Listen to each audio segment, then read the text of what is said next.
ஓம் சாந்தி. அனைவருக்கும் மகா சிவராத்திரி நல்வாழ்த்துக்கள்.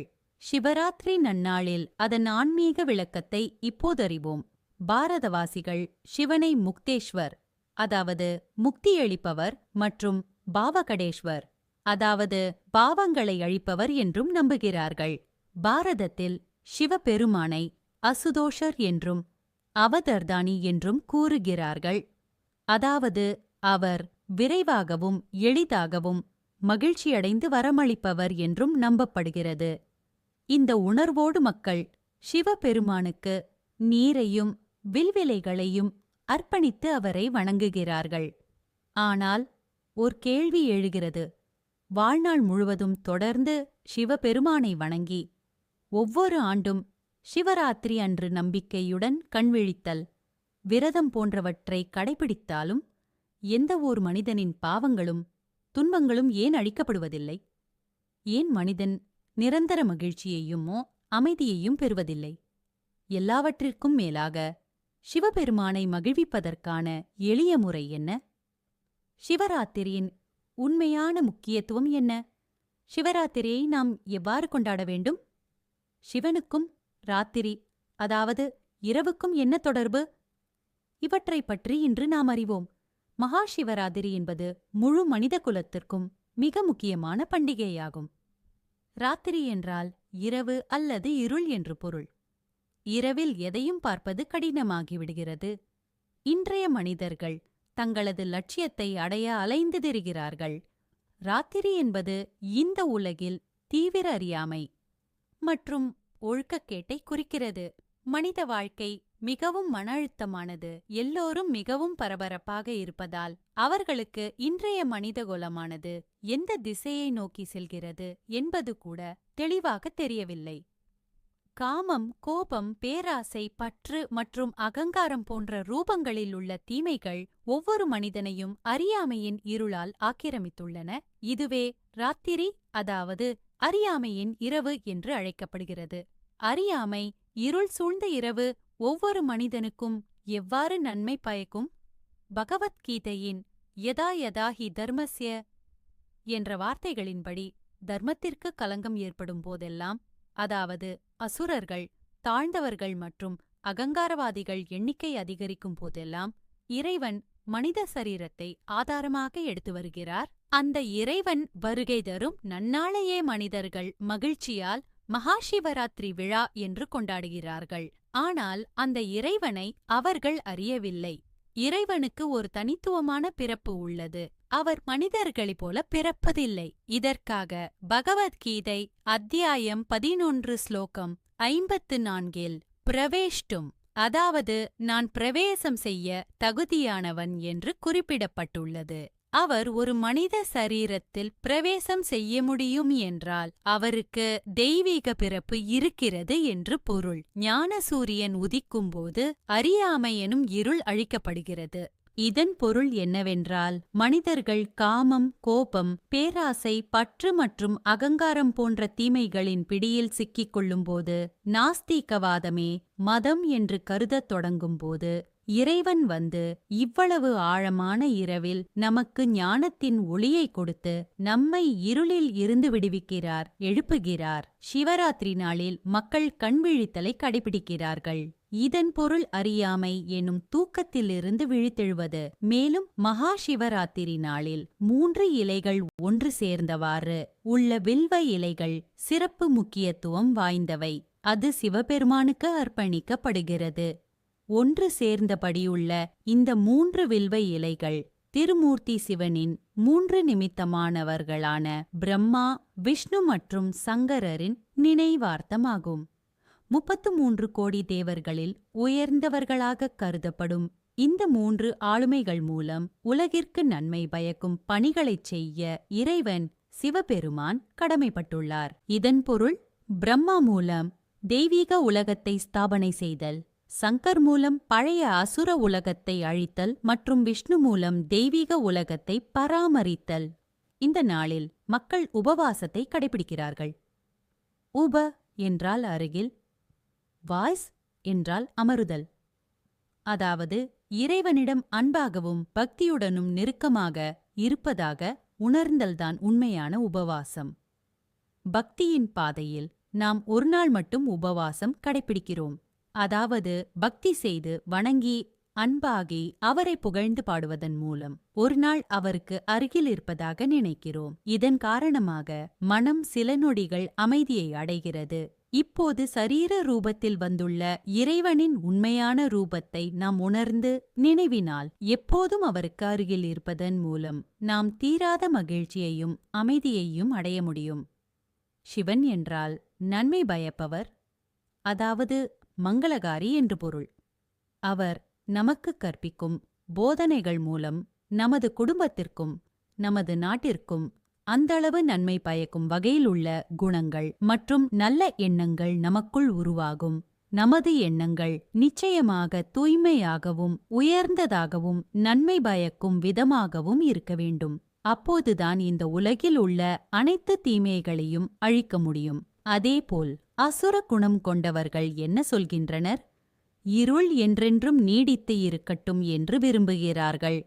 ஆன்மீகத்தின் எதிரிகளான அவர்கள் சத்தியம் வெளிப்படுவதை விரும்புவதில்லை. ஆன்மீகத்தின் ஒளி நிறைந்த ஒரே நாடு பாரதமாகும். நாம் ஆன்மீக ரீதியில் வாழ்ந்தால், ஆன்மீகத்தை நம் வாழ்க்கையின் குறிக்கோளாக கொண்டால் நிச்சயமாக பாரதத்தை நம்மால் உயர்த்த முடியும். பாரதத்தை உயர்த்தக்கூடிய வேறு எந்த சக்தியும் இந்த உலகில் இல்லை. இந்த கலியுக உலகத்தில் ஊழலை அகற்ற முடியும். இப்போது பாரதத்திற்கு இறைவன் பகவான் வருவது முக்கியமா? ஆம், நிச்சயமாக. அதனால்தான் சாஸ்திரங்களில் உயர்ந்த சிரோன்மணியான பகவத்கீதை அத்தியாயம் 4 ஸ்லோகம் 8 சம்பவாமி யுகே யுகே என்று எழுதப்பட்டுள்ளது. இதன் பொருள், நான் ஒவ்வொரு யுகத்திலும் வருகிறேன். எப்போது? இரவில். எந்த இரவு? அந்த இரவே மகா சிவராத்திரி என்று அழைக்கப்படுகிறது. சங்கர ராத்திரி, அதாவது சங்கரரின் இரவு என்று அழைக்கப்படுவதில்லை. சங்கர்ஜி என்பவர் சரீரத்தில் உள்ளவரின் பெயர். சிவன் என்பவர் சரீரமற்றவர். இந்த மகா சிவராத்திரி இருளின் மீது ஒளி அடைந்த வெற்றியின் செய்தியை நமக்கு தருகிறது. இந்த இருள் 5 தீமைகளின் ரூபத்தில் அனைத்து மனிதர்களிடமும் உள்ளது. நாம் அந்த தீமைகளை அழித்து இந்த சிவராத்திரிக்கு உண்மையான அர்த்தத்தை அளிக்க வேண்டும். அதற்கு முதலில் நாம் நம்மை அறிய வேண்டும். நான் யார்? நான் இந்த சரீரத்தில் வசிக்கும் ஒரு ஆத்மா. ஆத்மாவிற்குள் என்ன இருக்கிறது என்று அதை நாம் அறிய வேண்டும். பரமாத்மாவும் ஒரு ஆத்மாதான். பரமாத்மாவிற்குள் என்ன இருக்கிறது என்பதை அறியவும் நமக்கு ஆசை இருக்கும். ஆத்மா மற்றும் பரமாத்மாவைப் பற்றிய முழுமையான அறிவு நமக்கு இருந்தால் ஒவ்வொரு மனித ஆத்மாவிலும் மகிழ்ச்சி அலைபாயும். எந்த வகையான சூழ்நிலைகள் ஏற்பட்டாலும் ஒவ்வொரு ஆத்மாவும் மகிழ்ச்சியின் நிலையில் தன்னை நிலைநிறுத்திக் கொள்ள முடியும். அந்த வாழ்க்கைதான் ஜீவன் முக்தி என்று அழைக்கப்படுகிறது. உயிருடன் இருந்தபடி துக்கத்தை அனுபவிக்காத அளவுக்கு ஞானத்தின் உச்சத்தை நாம் அடைய வேண்டும். நாம் மற்றவர்களுக்கு துக்கத்தை அல்ல, மாறாக எப்பொழுதும் மகிழ்ச்சியைக் கொடுக்க முயற்சிக்க வேண்டும். நாம் ஏன் துக்கமடைகிறோம் என்ற முக்கிய விஷயத்தை மறந்துவிடுகிறோம். பாரத தேசத்தில் பகவத்கீதையின் இந்த ஆன்மீக போதனைகள் பழங்காலங்களிலிருந்தே நடைமுறையில் உள்ளது. யஸ்மான்னோத் விஜதே லோகோ லோகான்னோத் விஜதே சா யஹா என்று பகவத்கீதை அத்தியாயம் 12 ஸ்லோகம் 15 எழுதப்பட்டுள்ளது. இதன் பொருள், மற்றவர்களது செயல்களால் பாதிக்கப்படாதவரே எனக்கு பிரியமானவர் என்று பகவான் கூறுவதாக உள்ளது. ஒருவர் துக்கத்தை கொடுக்க முயற்சித்தாலும் அவர் துக்கமடையக்கூடாது. ஒவ்வொரு ஆத்மாவும் தன்னை இப்படியே உருவாக்கிக் கொள்ள வேண்டும். நம்மை இப்படி ஆக்குபவரும் நமக்கு உதவுபவரும் நம்மை முன்னேற செய்பவருமே நமது குரு ஆவார். வெறும் குரு அல்ல, அவர் நமது சத்குரு, அதாவது உண்மையான குரு. இன்று நமக்கு அவர் மட்டுமே தேவை. அந்த சத்குரு இந்த உலகத்திற்கு வந்து மற்ற அனைத்து குருமார்களுக்கும் நன்மை செய்கிறார். அதனால் தான் பகவத்கீதையில் அத்தியாயம் 4 ஸ்லோகம் 8 பரித்ராணாய் சாதுனாம் என்று எழுதப்பட்டுள்ளது. அவர் ஏன் வருகிறார்? அனைத்து முனிவர்கள், துறவிகள், பெரிய மனிதர்கள் மற்றும் குருமார்களை பாதுகாக்க வருகிறார். இப்போது அந்த இறைவன் சத்குருவின் ரூபத்தில் இந்த உலகத்திற்கு வந்துள்ளார். நாம் பல பிறவிகளாக பக்தி செய்தோம். நமது பக்தி முடிந்தவுடன் இறைவன் சிவன் தாமே இந்த உலகத்திற்கு வந்து நமக்கு பக்தியின் பலனை தருகிறார். குழந்தைகளே, இப்போது ஒவ்வொரு இலைக்கும் தண்ணீர் ஊற்றுவதை நிறுத்துங்கள். உங்கள் மனதை ஒருமுகப்படுத்தும் சக்தியை அதிகரியுங்கள். நான் ஒரு ஆத்மா, நட்சத்திரம், ஒளிப்புள்ளியான சிவனின் குழந்தை என்ற ஒரே சிந்தனையில் நிலைத்திருக்க முயற்சி செய்யுங்கள் என்று கூறுகின்றார். அந்த ஒளிப்புள்ளியின் நினைவார்த்தமாக கோயில்களில் சிவலிங்கம் உள்ளது. அது ஜோதிர்லிங்கம் என்று அழைக்கப்படுகிறது. சிவலிங்கத்தின் அந்த கல் தனது கர்மேந்திரியங்களை மறந்த சரீர ரூபமான லிங்கத்தின் நினைவார்த்தமாகும். அவர் நமது பாரத பாரம்பரியத்தில் சங்கரர் என்று பெயரிடப்பட்டுள்ளார்.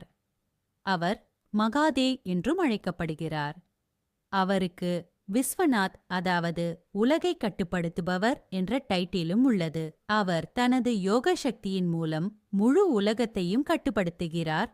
பரம்பிதாவான சிவன் சுப்ரீம் சோலின் ஆத்மா அவருக்குள் பிரவேசம் செய்து அப்படிப்பட்ட செயல்களை செய்விக்கிறார். ஆனால் சிவனின் ஆத்மா தனித்துவமானது என்பதை மக்கள் அறிவதில்லை. சிவன் பிறப்பு மற்றும் இறப்பு சுழற்சியில் வருவதில்லை. அவர் கற்பத்தில் வந்து பிறப்பதில்லை. அதனால் சங்கரலிங்கம் என்று சொல்லப்படவில்லை. மாறாக சிவலிங்கம் என்று சொல்லப்படுகிறது. சங்கர ராத்திரி என்று சொல்லப்படவில்லை. மாறாக என்னவென்று அழைக்கப்படுகிறது? மகா சிவராத்திரி. சங்கரர் எப்போதும் தியானத்தில் மூழ்கியிருப்பதாக காட்டப்படுகிறார். இப்போது தியானத்தில் மூழ்கியிருப்பதாக காட்டப்படும் அந்த நபர், அவர் யார் நினைவில் தியானம் செய்கிறார்? யார் முன்பு அமர்ந்திருப்பதாக சித்திரங்களில் காட்டப்பட்டுள்ளது? சிவலிங்கத்தின் முன்பு. இதன் மூலமாக என்ன புரிந்து கொள்ள முடிகிறது? நிச்சயமாக சிவபரம்பிதாவானவர் சங்கரரை விட உயர்ந்தவர். சிவன் தந்தை ஆவார். சங்கரர் சிவபெருமானின் மூத்த மகன். மகா சிவராத்திரியின் ஆன்மீக ரகசியத்தைப் பற்றி மேலும் அறிய எங்களை தொடர்பு கொள்ளவும். நன்றி. ஓம் சாந்தி.